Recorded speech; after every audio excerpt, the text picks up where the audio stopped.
అన్న డబ్బులు డిమాండ్ చేశారు. అన్న కుమారస్వామి అన్న డబ్బులు డిమాండ్ చేశారు.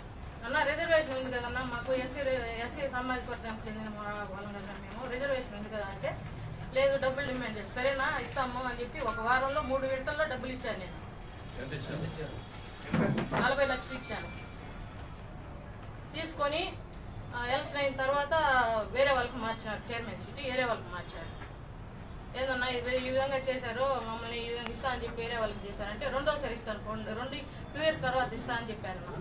తర్వాత 2 ఇయర్స్ తర్వాత తిరిగితే 2.5 సంవత్సరం తర్వాత ఇస్తా అన్నారు.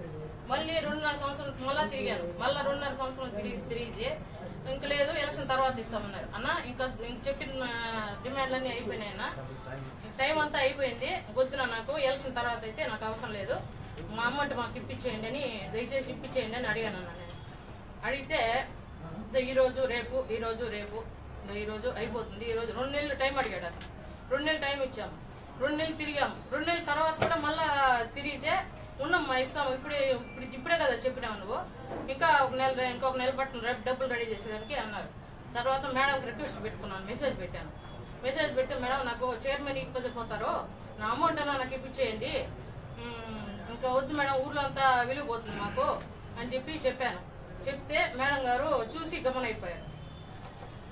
ఈ విషయాన్ని నేను ఇంక ఎవరితో చెప్పుకోవాలో తెలియక మీడియా ముందర వచ్చి ప్రార్థిస్తున్నాను. జగనానికి తెలియజేయాలని కోరుకుంటున్నాను. మాకు నేను ఎలాగైనా జగనాన్ని న్యాయం చేయాలని కోరుకుంటున్నాను.